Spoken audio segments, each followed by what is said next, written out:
حضرت داتا گنج بخش علی حجویری رحمۃ اللہ تعالی علیہ آپ کی زندگی کے اوپر روشنی ڈالتے ہوئے آپ کی کچھ تعلیمات میں آپ کے سامنے عرض کروں. دعا کریں اللہ تعالیٰ مجھے حق بیان کرنے کی توفیق عطا فرمائے. اللہ تعالیٰ کے جو بندے ہوتے ہیں یہ بڑی خوبصورت زندگی گزارتے ہیں, بڑی اعلیٰ, بڑی شستہ. اللہ تعالیٰ نے قرآن مجید میں ارشاد فرماتا ہے وَعِبَادُ الرَّحْمَنِ الَّذِينَ يَمْشُونَ عَلَى الْأَرْضِ هَوْنًا. فرمایا کہ جو اللہ کے بندے ہوتے ہیں نا وہ زمین پہ بڑے وقار سے چلتے ہیں, بڑی عزت کے ساتھ چڑھتے ہیں, بڑے مرتبے کے ساتھ. کیا خیال ہے آپ کا کہ جو دینداری کی زندگی گزارے وہ عزت دار ہوتا ہے یا جو بے دینی کی زندگی گزارے وہ عزت دار ہوتا ہے؟ دینداری کی عزت گزارنے والا جو شخص ہوتا ہے وہ وقار کے ساتھ. اللہ تعالیٰ نے فرمایا وَعِبَادُ الرَّحْمَنِ الَّذِينَ يَمْشُونَ عَلَى الْأَرْضِ هَوْنًا. فرمایا بڑے وقار کے ساتھ چلتے ہیں, بڑی تمکنت کے ساتھ, بڑے مرتبے کے ساتھ. کیوں کہ ان کے دامن پہ کوئی داغ نہیں ہوتا. یاد رکھیں زمین کے اوپر وقار کے ساتھ وہ چلتا ہے جس کا دامن صاف ہوتا ہے. جو بندہ داغدار ہوتا ہے نا وہ سر اٹھا کے چل سکتا نہیں. اور اللہ والے وہ ہوتے ہیں کہ جن کا دامن ہر گناہ سے پاک ہوتا ہے, جن کا دامن ہر گناہ سے صاف ہوتا ہے. وہ ایسے ظاہر اور باطن رکھنے والے لوگ ہوتے ہیں کہ ظاہر اگر دیکھیں تو پھر بھی مصطفیٰ کریم کی یاد آتی ہے, اگر ان کا باطن دیکھیں تو حضور کے کردار کی جھلک نظر آتی. ایسے لوگ ہوتے ہیں. پھر فرمایا کہ وَإِذَا خَاطَبَهُمُ الْجَاهِلُونَ قَالُوا سَلَامًا. اب یہ اللہ تعالیٰ نے ان کی صفات بیان فرمائی اللہ والوں کی. فرمایا کہ جب کسی جاہل کے ساتھ ان کا سامنا ہو جاتا ہے نا تو بحث مباحثہ نہیں کرتے, شور شرابہ, دنگا مشتی فساد نہیں کرتے. کیا کرتے ہیں وَإِذَا خَاطَبَهُمُ الْجَاهِلُونَ قَالُوا سَلَامًا. کہتے ہیں جب جاہل ان کے پاس آ جاتا ہے تو کہتے ہیں جاؤ بابا گزر جاؤ, تمہیں سلام ہو, تمہیں سلام ہو, ہم تمہارے ساتھ جھگڑنے والے. اللہ والے جو ہوتے ہیں وہ جھگڑتے نہیں. وہ طرح طرح کے مصائب میں پتھر بھی آ رہے ہیں نا, پتھر بھی آ رہے ہیں تو پھر بھی وہ اللہ تعالیٰ کی رضا پہ خوشی رہتے ہیں. پھر بھی وہ ان جاہل لوگوں سے کلام. حضرت داتا گنج بخش علی حجویری رحمۃ اللہ تعالیٰ نے نا کشف المعجوب میں ایک واقعہ لکھا ہے. حضرت ابراہیم بن ادم رحمۃ اللہ تعالیٰ علیہ آپ فرماتے ہیں میں ایک کشتی میں سوار تھا اور میرے کپڑے پھٹے ہوئے تھے, پھٹے پرانے کپڑے. آپ جانتے ہیں نا حضرت ابراہیم بن ادم رحمۃ اللہ تعالیٰ علیہ آپ وقت کے بادشاہ تھے اور تخت کو چھوڑا, تخت کو لات ماری اور فقیری کو اختیار کیا ہے. اب کہتے ہیں کہ وقت ایسا تھا میں کشتی میں سوار تھا, میرے کپڑے پھٹے ہوئے تھے. ایک لونڈا, ایک شوبدہ باز آتا اور مجھے چھیڑتا اور لوگ مسکراتے, لوگ خوش ہوتے. کہتے ہیں کہ میں جب دیکھتا کہ لوگ مجھے چھیڑنے کی وجہ سے خوش ہو رہے ہیں تو میرا یہاں سے دھیان ہٹ جاتا کہ یہ مجھے چھیڑ رہا ہے, میری تذلیل کر رہا ہے, بلکہ مجھے اس بات کی خوشی ہوتی کہ مخلوق خدا خوش ہو رہی ہے. مجھے یہ میرے ساتھ جو بھی کر رہا ہے لیکن لوگ تو خوش ہو رہے ہیں. کہتے ہیں کہ ان لوگوں کی خوشی کی انتہا تب ہوئی کہ جب اس نوجوان نے, اس لونڈے نے, بدماش نے آ کے میرے اوپر پیشاب کیا. یہاں تک اس نے عمل کیا. لیکن حضرت ابراہیم بن ادم رحمۃ اللہ تعالیٰ علیہ فرماتے ہیں کہ میں اللہ کی رضا پہ راضی رہا, میں نے اس کو کچھ بھی نہیں کہا. یہ تفسیر ہے اس آیت کریمہ کی وَإِذَا خَاطَبَهُمُ الْجَاهِلُونَ قَالُوا سَلَامًا. جب جاہل مخاطب ہوتے ہیں یار مجھے بتائیں, جو بندہ جاننے والا ہو, جو بندہ علم رکھنے والا ہو وہ اللہ والوں کی کبھی توہین کر سکتا ہے؟ جو بندہ عقل اور شعور رکھنے والا ہو وہ اللہ والوں کی توہین کر سکتا نہیں. اور جو ان کی توہین کرتا ہے, ان کو پتھر مارتا ہے, آوازیں کستا ہے, تو وہ کوئی عقل مند شخص ہو نہیں سکتا. اس لیے فرمایا یہ جاہل لوگ ہیں اور جب یہ ان سے مخاطب ہوتے ہیں تو یہ جواب نہیں دیتے بلکہ سلام کر کے گزر جاتے ہیں. یہ ان کی شان ہے, یہ ان کا مرتبہ ہے. حضرت داتا گنج بخش علی حجویری رحمۃ اللہ تعالیٰ علیہ آپ بھی اسی سیرت کے پیکر ہیں. آپ نے ساری زندگی بڑے وقار کے ساتھ گزاری, بڑی تمکنت کے ساتھ. سب سے پہلے حضرت داتا گنج بخش علی حجویری رحمۃ اللہ تعالیٰ علیہ کی تعلیمات میں سب سے پہلے جو چیز ہمیں ملتی ہے, میں نے 12 مرتبہ یہ بات بیان بھی کی ہے اور اس کو دہرانا چاہتا ہوں یادداشت کے طور پہ یاد کرنے کے لیے, کہ حضرت داتا گنج بخش علی حجویری رحمۃ اللہ تعالیٰ نے سب سے پہلے کشف المعجوب میں جو باب باندھا ہے وہ علم کا باب باندھا ہے. زور دیا ہے اس بات پر کہ جو صوفی بننا چاہتا ہے وہ پہلے علم حاصل کرے. جو صوفی بننا چاہتا ہے، تصوف کرنا چاہتا ہے، وہ پہلے کیا کرے؟ علم حاصل کرے. اور اس میں انہوں نے بات لکھی ہے. آپ فرماتے ہیں کہ علم اور عمل یہ لازم و ملزوم چیزیں ہیں. اگر کسی کے پاس علم ہے اور وہ اس علم پہ عمل نہیں کرتا تو اس کا مطلب یہ ہے کہ اس کے پاس کوئی علم نہیں. بس گدھے کے اوپر کتابیں لا دی ہیں تو اس کا کیا مطلب ہے کہ کسی نے پڑھا ہے وہ علم ہی نہیں کرتا، عمل ہی نہیں کرتا. وہ کون سا علم ہے کہ جس کے اوپر عمل نہیں کر رہا اسے علم کہا جا سکتا نہیں. پھر آپ فرماتے ہیں کہ اگر کوئی شخص عمل کرے لیکن اسے علم نہ ہو تو اس کا عمل بھی عمل رہتا نہیں. آپ نماز پڑھ رہے ہیں، آپ کو پتہ ہی نہیں کہ نماز کی رکعتیں کتنی ہیں، میں نے طریقہ کار کیا اختیار کرنا ہے. جو حضور نے فرمایا تھا صلو کما رأیتمونی اصلی، جیسے میں نماز پڑھتا ہوں مجھے دیکھو اور اس طرح نماز پڑھو. اگر علم ہی نہیں، آتا ہی نہیں تو یہ نماز کسی کام کی ہے؟ جب علم نہیں تو فرمایا کہ اگر علم ہے تو اس کے اوپر عمل کرنا بھی ضروری ہے، اور اگر عمل ہے تو جو عمل کر رہا ہے اس کا علم حاصل کرنا بھی ضروری ہے. یہ لازم و ملزوم چیزیں ہیں. اس کے بغیر صوفی آگے بڑھ سکتا؟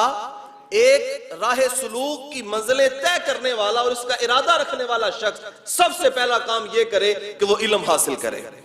اور اس پر میں حرف آخر سمجھتا ہوں حضرت امام احمد بن حنبل رحمۃ اللہ تعالی علیہ کا ایک فرمان ہے. آپ نے فرمایا من تفقہ ولم یتصوف فقط تفسق. فرمایا کہ جس نے علم ظاہری حاصل کیا لیکن تصوف کی راہوں پہ نہیں چلا، سلوک کی منزلوں کو طے نہیں کیا، اس نے بہت بڑا گناہ کیا ہے، بہت بڑا گناہ کیا ہے. اور پھر فرمایا کہ من لم تفقہ وتصوف فقط تزندق. فرمایا کہ جس نے علم تو نہیں سیکھا لیکن وہ تصوف میں پڑ گیا ہے تو سنو وہ زندیق ہے. اس کے عمل کے اندر وہ چاشنی نہیں رہتی، وہ مزہ نہیں رہتا. اس لیے اور اس کے اوپر مہر تصدیق سبت ہوتی ہے.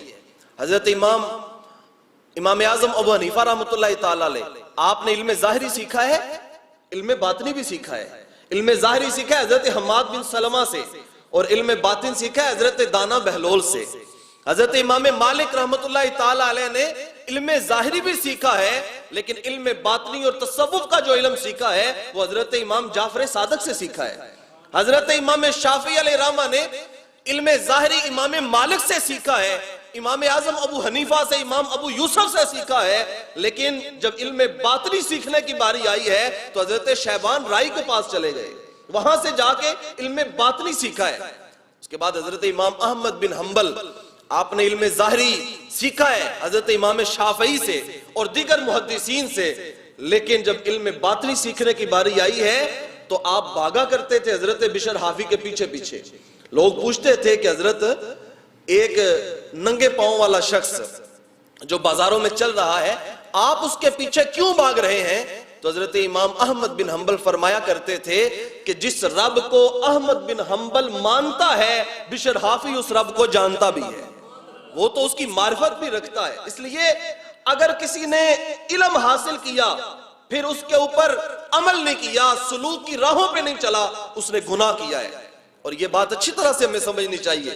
آج اس دور کے اندر کچھ لوگ ایسے ہیں کہ جنہوں نے علم کے خلاف تحریک چلائی ہوئی ہے اور اپنے آستانے بنا کے بیٹھے ہیں. ہم نے ان کی نشاندہی کرنی ہے اور ہم نے ان کو جو ہے وہ باور کروانا ہے کہ ہم ان کے ماننے والے ہیں جو پہلے علم ظاہری سیکھتے ہیں پھر علم باطنی سیکھتے ہیں. اور حضرت داتا گنج بخش علی اجمیری رحمۃ اللہ تعالی علیہ آپ کا اس کے اوپر عمل ہے. اور یہاں پر حضرت سلطان باہو علیہ الرحمہ نے بڑی خوبصورت بات کی ہے. آپ نے کہا علم و باج کرے فقیری، علم و باج کرے فقیری کافر مرے دیوانہ ہو. علم و باج کرے فقیری، حضرت سلطان باہو نے کچھ چھوٹا موٹا لفظ بولا ہے اس کے لیے، کہاں تک جا کے بات کی ہے. فرمایا علم و باج کرے فقیری تے کافر مرے دیوانہ ہو. کیونکہ اس کا اعتقاد نہیں ہوتا، اسے پتہ نہیں ہوتا میں کیا کر رہا ہوں اور کیا میری منزل ہے. تو جب اس رستے پہ وہ یار مجھے بتائیں کہ اگر کسی کو ایک رستہ پتہ ہی نہیں، جب اس رستے پہ پڑ جاتا ہے گمراہ ہوتا ہے کہ نہیں ہوتا؟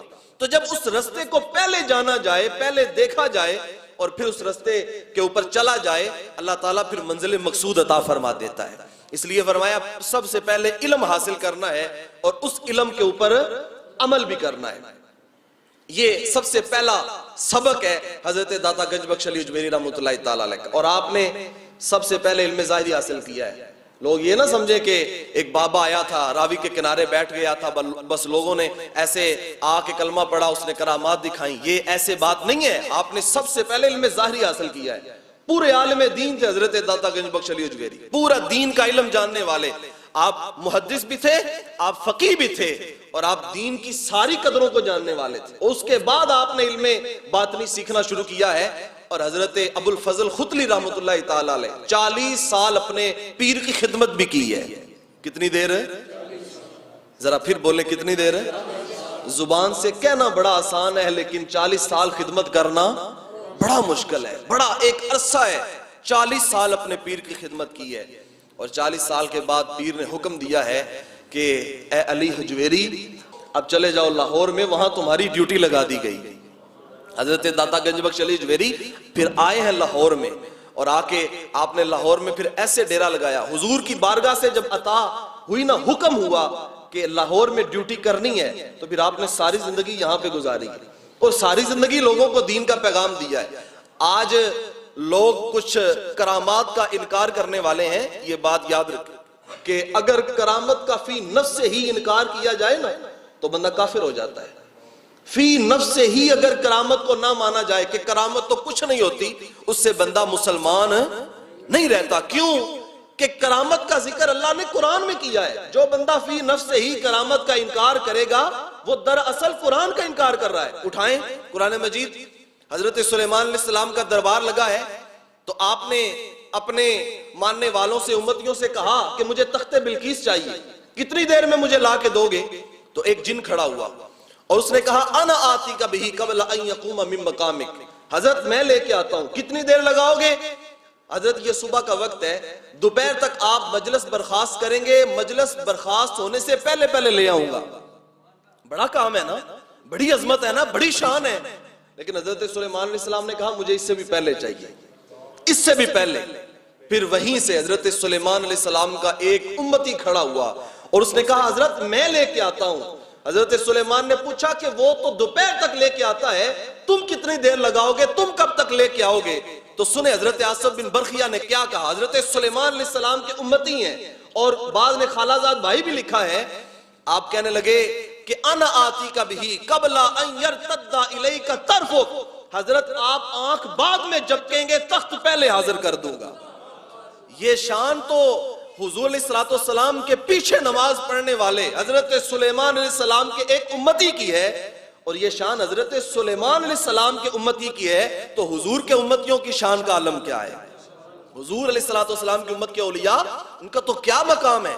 حضرت داتا گنج بخش علی اجمیری رحمۃ اللہ تعالی علیہ کی بڑی کرامات ہیں۔ وہ ایک بات تو آپ نے سنی ہوئی ہے نا مشہور، کہ وہ ایک دودھ بیچنے والا وہ کہا کرتا تھا، وہ سادھو کہتا کہ سارے کے سارے دودھ میرے پاس لے کے آؤ، اور خبردار کوئی کہیں گیا تو جادو کر دوں گا، تمہاری بھینسوں کے تھنوں سے لہو آنے لگے گا، دودھ نہیں آئے گا۔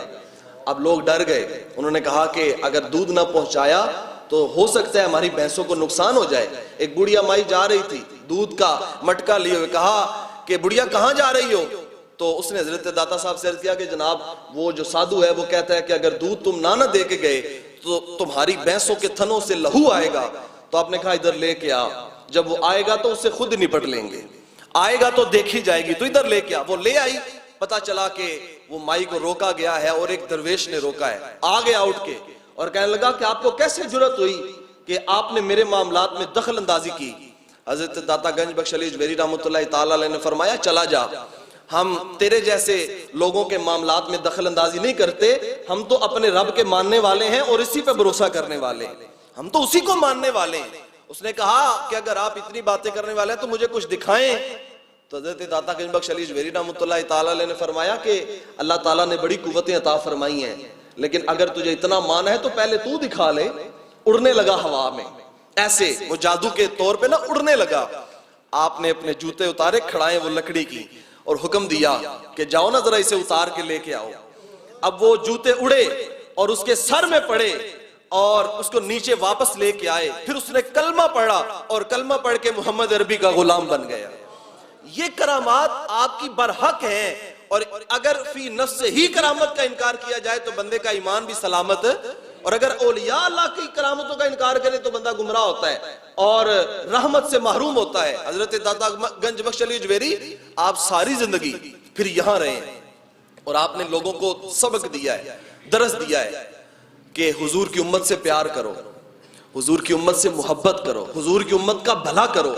یار مجھے بتائیں، اگر کوئی شخص حضور علیہ السلام کی امت سے پیار کرے تو حضور کا دل خوش ہوگا کہ نہیں ہوگا؟ حضور اپنے مزار انور میں آج بھی خوش ہوتے ہیں کہ نہیں ہوتے جب امت کے ساتھ پیار کیا جائے؟ حضور علیہ السلام مسجد میں جلوہ گر ہیں، ایک اونٹ آ گیا۔ اب حضرت امام احمد رضا خان فاضل بریلوی رحمۃ اللہ تعالیٰ نے اس کو علامہ والعلا میں لکھا ہے، باقی دیگر حدیث کی کتابوں میں بھی یہ روایت موجود ہے۔ ایک اونٹ آیا اور آ کے نا اس نے عرض کیا کچھ حضور سے، کچھ کہنے لگا، کچھ خاموشی کے ساتھ بات کرنے لگا، تو حضور علیہ السلام اس اونٹ کی بولی بھی سمجھ رہے ہیں۔ اللہ اکبر، اونٹ کی، جانور کی بولی بھی سن رہے ہیں۔ روزے دے نیڑے نے غلاماں دیاں ٹولیاں تے ایک پہ سن دائے کروڑاں دیاں بولیاں۔ یہ کتنے جو بھی آ رہے ہیں اپنی عرض پیش کر رہے ہیں، حضور ان کی عرض کو سن رہے ہیں۔ وہ اونٹ آیا اور اس نے آ کے عرض کیا؟ حضور میں ساری زندگی اپنے مالک کی خدمت کرتا رہا ہوں، اب میں بوڑھا ہو گیا ہوں، اب جب بوڑھا ہوا ہوں کام کے قابل نہیں رہا تو یہ مجھے ذبح کر کے کھانا چاہتے ہیں، اور حضور میں ابھی مرنا نہیں چاہتا۔ اب یہ اونٹ آ کے حضور سے عرض کر رہا ہے، اللہ اکبر۔ اتنے میں نا رسا پکڑا ہوا ہے اور تلوار بھی پکڑی ہوئی ہے، نیزہ بھی پکڑا ہوا ہے ہاتھ میں، اونٹ مل جائے تو اسے ذبح کرنا ہے، تو وہ پیچھے پیچھے مالک آ گئے۔ تو حضور نے فرمایا بھائی تمہارا اونٹ تمہاری شکایت کر رہا ہے۔ انہوں نے کہا یا رسول اللہ کیا ہوا ہے؟ حضور علیہ السلام نے فرمایا کہ اونٹ یہ کہہ رہا ہے کہ یہ مجھے ذبح کرنا چاہتے ہیں، ساری زندگی مجھ سے کام لیتے رہے ہیں، تو ابھی میں ذبح ہونا نہیں چاہتا، میں مرنا نہیں چاہتا۔ کہتے ہیں کہ وہ اونٹ نا حضور کے پیچھے پیچھے چھپنے لگا، حضور کے پیچھے پیچھے، جب دیکھا کہ مالک آ رہے ہیں تو پیچھے پیچھے چھپنے لگا۔ اب حضور علیہ السلام نے ان کے مالکوں کو کہا بھئی یہ اونٹ بیچتے ہو؟ بیچنا ہے مجھے؟ انہوں نے کہا یا رسول اللہ صلی اللہ علیہ وسلم ہمارا تو اس طرح کا کوئی ارادہ نہیں تھا، لیکن آپ فرماتے ہیں تو حضور آپ کے لیے تو ہر شے حاضر ہے، حضور آپ جیسے چاہیں کر لیں۔ حضور علیہ السلام نے فرمایا ٹھیک ہے یہ اونٹ مجھے دے تو میں خریدتا ہوں۔ حضور نے اونٹ خرید لیا۔ اب جب اونٹ خرید کے اسے آزاد کیا نا حضور نے، تو سنے جاتے جاتے اس اونٹ نے جملے کیا کہے، اونٹ کے جملے سنے۔ اونٹ کہنے لگا حضور میں آپ کی بارگاہ میں اور تو کچھ عرض کر نہیں سکتا، آپ کی بارگاہ میں سلام عقیدت اس سے زیادہ میں کیا پیش کر سکتا ہوں؟ حضور اتنی دعا کرتا ہوں کہ اللہ تعالیٰ آپ کی امت کی بخشش فرما دے۔ کہتے ہیں جب اس نے دعا کی تو حضور کا دل باغ باغ ہو گیا، حضور خوش ہو گئے، اس لیے کہ جب کوئی بھی شخص حضور کی امت کے ساتھ پیار کرتا ہے، حضور علیہ السلام کی امت کے لیے دعا کرتا ہے، حضور کا دل خوش ہو جاتا ہے۔ حضرت داتا گنج بخش علی اجویری رحمۃ اللہ تعالیٰ علیہ آپ نے ساری زندگی پھر حضور علیہ السلام کی امت کی خدمت کی ہے، ان کو ہٹایا ہے کفر سے، اور کفر سے ہٹا کے اسلام کے دامن میں لے کے آئے ہیں، اور انہیں یہ کہا ہے میاں وہ رستہ جہنم کو جاتا ہے اور یہ رستہ مدینے سے ہوتا ہوا سیدھا جنت کو جاتا ہے، اس رستے کو اپناؤ اور یہاں پہ آؤ، یہاں پہ نور ہے، یہاں پہ اجالا ہے۔ حضرت داتا گنج بخش علی اجویری رحمۃ اللہ تعالیٰ علیہ اس کے بعد باب علم کے بعد جو چیز بیان کرتے ہیں وہ تصوف کا بیان ہے۔ آپ فرماتے ہیں سنیں صوفی کون ہوتا ہے، صوفی کسے کہتے ہیں؟ آپ فرماتے ہیں کہ صوفی وہ ہوتا ہے کہ جو اللہ تعالیٰ کی رضا کو ہی اپنی رضا سمجھتا ہے اور اس کی مرضی فنا ہو جاتی، اس کا اپنا ارادہ فنا ہو جاتا ہے۔ جب اپنا ارادہ فنا ہو جائے، اللہ کی رضا اس کی رضا بن جائے، پھر اللہ تعالیٰ اسے مقام صفا عطا فرما دیتا ہے۔ صوفی وہ ہوتا ہے، بولیں جی صوفی کون ہوتا ہے؟ جس کی اپنی مرضی جو ہے وہ خارج ہو جاتی ہے اور تمام تر خواہشات وہ اللہ کی رضا پر معمول کرتا ہے کہ جیسے میرا رب راضی ہے ویسے ہی میں راضی ہوں، جے سونا میرے دکھ وچ راضی تے میں سکھ نو چلے ڈاواں تے میں سکھ نو۔ بھئی جب اللہ تعالیٰ کی رضا میں راضی ہو جائیں گے، اور یہاں پہ نا ایک جملہ لکھا ہے حضرت واصف علی واصف نے، بڑا خوبصورت جملہ لکھا ہے۔ آپ کہتے ہیں کہ اپنی مرضی اور اللہ کی مرضی میں فرق کا نام غم ہے۔ ہر بندہ غمگین ہے نا، ہر بندہ پریشان ہے، لوگ کہتے ہیں ٹینشن بڑی ہے، ڈپریشن کا شکار ہے، تو سنیں یہ ٹینشن ہوتی کیوں ہے، یہ پریشانی ہے کیوں؟ کہتے ہیں کہ اپنی مرضی اور اللہ کی مرضی میں فرق کا نام کیا ہے؟ غم ہے۔ جب ہم سوچتے ہیں کہ یہ ہو لیکن رب کا وہ ارادہ نہیں ہے، اور ہوگا وہ جو رب کا ارادہ ہوگا، تو دکھ بنا کہ نہیں بنا، مصیبت بنی کہ نہیں بنی۔ اور اگر یہ خیال کیا جائے کہ جیسے میرا رب راضی ویسے میں راضی، تو بتائیں کوئی دکھ ہوگا، کوئی مصیبت، کوئی پریشانی؟ اس لیے جے سونا میرے دکھ وچ راضی تے میں سکنوں چلے ڈاواں۔ اللہ اکبر۔ ایسے اپنی زندگی کو اگر صوفی گزارے تو وہ اہل صفا میں سے ہوتا ہے۔ اس لیے اپنی زندگی کو ہم بھی انہی تعلیمات کے اوپر عمل پیرا ہو کے اللہ کی رضا کے مطابق گزاریں، جیسے رب نے حکم دیا ہے ویسے ہم کریں۔ اب تو وہ غلاموں کا دور ختم ہو چکا ہے، اب غلام خریدے بیچے نہیں جاتے، لیکن ابھی بھی کچھ لوگوں کے ہاں کچھ ملازمین ہوتے ہیں، تنخواہ پہ رکھے ہوتے ہیں، تو اگر آپ اپنے ملازم کو کہیں کہ فلاں کام کر کے آ، اور وہ آگے سے سوال و جواب کرے اور وہ کہے کہ حضرت آپ یہ کیوں کہہ رہے ہیں، تو بسا اوقات آپ کہتے ہیں نا کہ بھئی جیسا تجھے کہا گیا ہے ویسے کر، وجہ پوچھنے کی تجھے اجازت نہیں ہے۔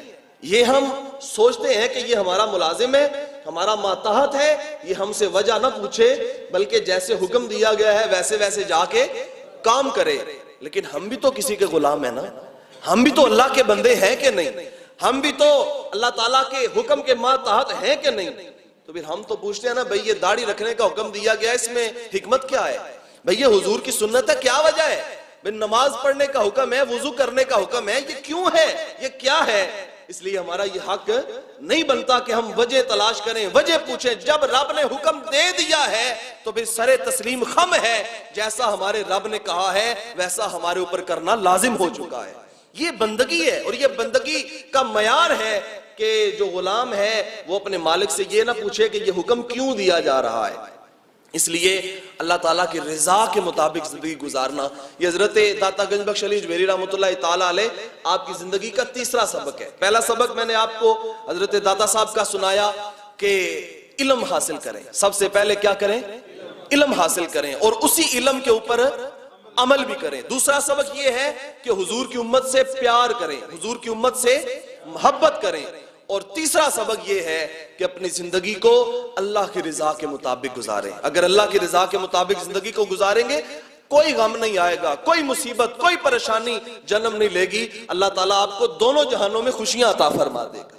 آگے چلیں، حضرت داتا گنج بخش علی اجمیری رحمۃ اللہ تعالیٰ علیہ آپ نے جو کشف المحجوب لکھی ہے اس میں آپ نے ایک باب باندھا ہے صحابہ کرام رضوان اللہ تعالیٰ علیہم اجمعین کے تذکرے کا، اور آپ کہتے ہیں اگر میں صوفیاء کے اماموں کے بارے میں کلام کروں تو سب سے پہلے جس ہستی کا نام لوں گا وہ حضرت ابو بکر صدیق کی ہستی ہے، اس کے بعد اگر میں کسی ہستی کا نام لوں گا تو وہ حضرت فاروق اعظم کی ہستی ہے، ان کے بعد اگر کسی ہستی کا نام لوں گا تو وہ حضرت عثمان غنی کی ہستی ہے، اور ان کے بعد اگر کسی کا نام لوں گا تو وہ مولا کائنات علی مرتضیٰ کی ہستی ہے رضی اللہ عنہم۔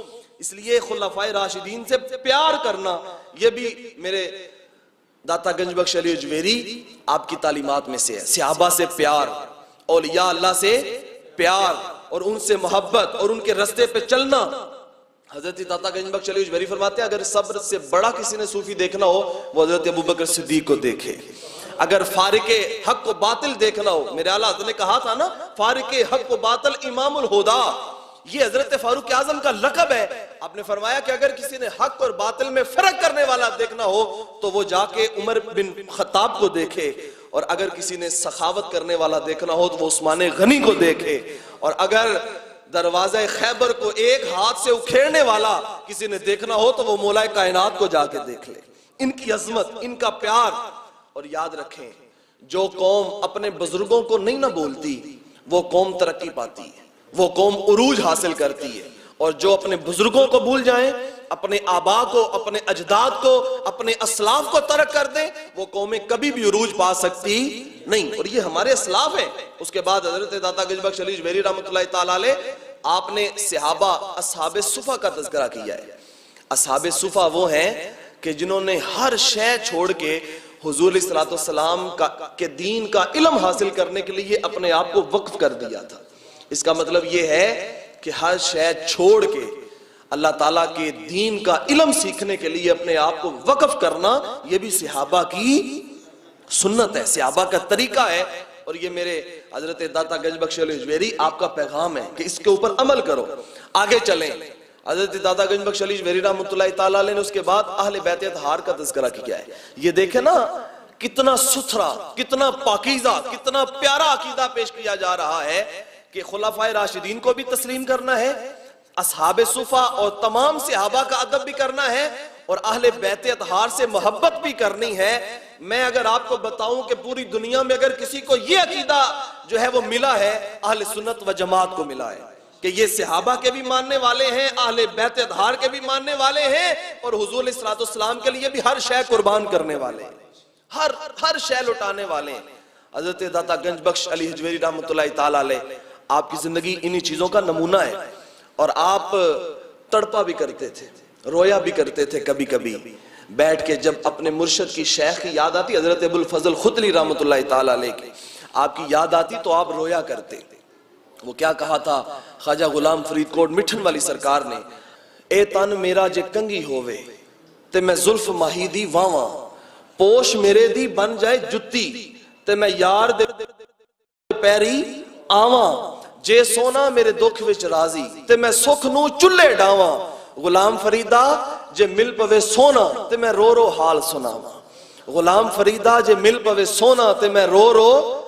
کبھی کبھی تڑپا کرتے تھے آپ کہ مجھے میرے پیر کا دیدار بھی ہو. اور آپ ایک دفعہ اپنے پیر کا دیدار کرنے بھی گئے اور وہاں پہ جا کے دیدار کیا، پھر خدمت کی، پھر واپس پلٹے اور لاہور شہر کو 4 چاند لگائے حضرت داتا گنج بخش علی اجویری نے. اور یہاں پہ آ کے چلا کیا حضرت خواجہ معین الدین چشتی اجمیری رحمۃ اللہ تعالیٰ علیہ. جب 40 دن کے بعد چلا کر کے جانے لگے نا تو بعض لوگ کہتے تھے کہ یہ گنج بخش کا جو لفظ ہے نا اس سے شرک کی بو آتی ہے. حضرت خواجہ معین الدین چشتی اجمیری رحمۃ اللہ تعالیٰ علیہ جب یہاں پہ آ کے دیکھا جب فیض کو، یار مجھے بتائیں اگر کسی نے کچھ دیکھا ہی نہ ہو تو وہ اقرار کر سکتا ہے؟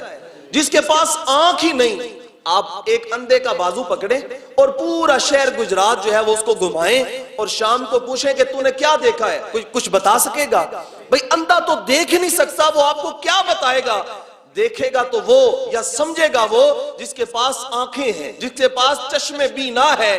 اور یہ چشم بینا یہ سید حجویر مخدوم امم مرکد او پیر سنجر راہ حرم. پنجاب کی دھرتی زندہ ہے نا تو یہ حضرت داتا گنج بخش علی اجویری کی وجہ سے زندہ ہے. اگر پنجاب کا ذرہ ذرہ چمک رہا ہے تو یہ داتا گنج بخش علی اجویری کا فیض ہے اور یہ آپ کا کرم ہے کہ آج بھی یہاں سے توحید کے سوتے بھی پھوٹ رہے ہیں، رسالت کے سوتے بھی پھوٹ رہے ہیں. یہاں پہ توحید اور رسالت. اور علامہ اقبال علیہ رحمہ نے بھی خراج پیش کیا ہے. اقبال کہتے ہیں کہ اگر میں بتاؤں کہ اس پنجاب کے اوپر کس کا قبضہ ہے تو آؤ لاہور میں آ کے داتا گنج بخش علی اجویری کا مزار دیکھو، تمہیں پتہ چل جائے گا کہ پورے پنجاب پہ داتا گنج بخش علی اجویری کا قبضہ ہے. میں اکثر آپ سے یہ بات کہا کرتا ہوں کہ آپ کبھی لاہور جائیں نا تو لاہور دریائے راوی کے بالکل اسی سائیڈ پہ آپ بائیں ہاتھ مڑیں تو آپ کو مقبرہ جہانگیر نظر آئے گا. گئے ہیں کچھ ساتھی وہاں پہ؟ مقبرہ جہانگیر آپ کو نظر آئے گا. میں بھی گیا تھا وہاں پہ اور میں نے اندھیروں کے سوا کچھ نہیں دیکھا. اندھیرے اور وہ جانوروں کی بیٹھیں پڑی ہوئی ہیں اور وہاں پہ کوئی فاتحہ پڑھنے والا بھی نظر نہیں آتا. اور وہاں جو ہے اس کی بیٹی زیب النساء کا مزار ہے اور لوہے مزار پہ ایک شعر لکھا ہوا ہے کہ بر مزارے ماں غریباں نئے چراغے نئے گلے نئے پرے پروانہ سوزت نئے صدائے بلبلے. وہ کہتی ہے کہ ہم غریبوں کی قبر پہ چراغ جلانے کون آئے گا، ہم غریبوں کی قبروں پر پھول ڈالنے یہ کون کہہ رہا ہے جو بر صغیر کا مطلق العنان بادشاہ ہے. اگر اشارہ ابرو کرے تو پوری سلطنت کا نظام درم برم ہو سکتا ہے، لیکن جب دنیا سے چلا گیا تو یہ کہہ رہا ہے کہ بر مزارے ماں غریباں نئے چراغے نئے گلے نئے پرے پروانہ سوزت نئے صدائے بلبلے. یہ تو ہے بادشاہوں کی کہانیاں. اور اگر آپ راوی کا دریا پار کریں، اس پار جائیں اور دائیں جانب دیکھیں، آپ کو ایک چمکتا ہوا روزہ نظر آئے گا اور لکھا ہوا ہے گنج بخش فیض عالم مظہر نور خدا ناکسارا پیر کامل کاملارا رہنما. اور وہاں پر آپ مزار میں جائیں نا تو ایک شعر لکھا ہوا ہے حضرت حافظ محمد فقیر صاحب کا. آپ کہتے ہیں کہ اے آب روئے ملت بیضا کے پاسباں لاہور تیرے دم سے عروس البلاد ہے، دیتا ہے زیب تجھ کو لقب گنج بخش کا، باب کرم کا ہاتھ سے تیرے کشاد ہے، اور اجمیر کا امام ہے اس در سے فیض یاب، یہ حضرت فرید کا باب مراد ہے۔ یہاں پر حضرت اجمیری آتے ہیں تو وہ بھی جولی بھر کے لے کے جاتے ہیں، حضرت بابا فرید الدین گنج شکر آتے ہیں تو وہ بھی جولی بھر کے لے کے جاتے ہیں۔ حضرت داتا گنج بخش علی اجمیری رحمۃ اللہ تعالیٰ علیہ، آپ کی تعلیمات کے اوپر ہم عمل پیرا ہوں، اور یقین جانیں اگر ان بزرگان دین کے طریقوں پہ ہم عمل کر لیں تو کبھی بھی برباد ہو سکتے۔ بے دین جو طبقہ ہوتا ہے، بے دین جو معاشرہ ہوتا ہے، وہ کبھی پنپ نہیں سکتا، کبھی عروج نہیں پا سکتا، کبھی بانک پر نہیں دیکھ سکتا۔ اگر دین ہاتھوں میں ہو، دین دامن میں ہو، تو پھر اللہ تعالیٰ فتح پہ فتح عطا فرماتا ہے۔ میں آخر میں یہ بھی بات کہنا چاہتا ہوں کہ ہم لوگ حضرت داتا گنج بخش علی اجمیری رحمۃ اللہ تعالیٰ علیہ کا عرس تو مناتے ہیں، ان کے نعرے بھی لگتے ہیں اور لگانے بھی چاہیے۔ یہ عقیدت کا اور محبت کا اور پیار کا تقاضا ہوتا ہے کہ ان کا ذکر کریں، تذکرہ، چرچا دھوم دھام کے ساتھ کیا جائے، لیکن اگر ان کی سیرت کو اپنایا نہ جائے تو ان چیزوں کا کوئی فائدہ ہے؟ بولیں، سارے بولیں۔ اللہ تعالیٰ ہم سب کو سمجھنے کی توفیق عطا فرمائے۔ حضرت داتا گنج بخش علی اجمیری رحمۃ اللہ تعالیٰ علیہ کی تعلیمات سے ایک یہ بھی بات ہے، آخر میں عرض کر کے گفتگو سمیٹ رہا ہوں، کہ آپ کے مزار کے ساتھ ہی مسجد ہے، مزار کے ساتھ مسجد ہے، اور جتنے بھی مزارات ہیں، حضرت داتا صاحب کا مزار ہے، مزار کے ساتھ مسجد ہے، حضرت بابا فرید الدین گنج شکر رحمۃ اللہ علیہ کا مزار ہے تو مزار کے ساتھ مسجد ہے، حضرت خواجہ معین الدین چشتی اجمیری کا مزار ہے تو وہاں بھی ساتھ مسجد ہے، حضرت عبد القادر جیلانی کا مزار ہے تو وہاں بھی ساتھ مسجد ہے، حضرت امام اعظم ابو حنیفہ کا مزار ہے تو پھر بھی ساتھ مسجد ہے۔ یہ مزاروں کے ساتھ مسجدیں ہمیں آواز دیتی ہیں کہ کوئی بھی بے نمازی نہ رہے، اگر اللہ والے بننا چاہتے ہو تو اللہ کی بارگاہ میں آ کے جھکو، نماز 5 وقت کی پڑھو، پھر دیکھو اللہ تعالیٰ تمہیں کتنی بہاریں عطا فرماتا ہے۔ اللہ مجھے اور آپ کو عمل کی توفیق عطا فرمائے۔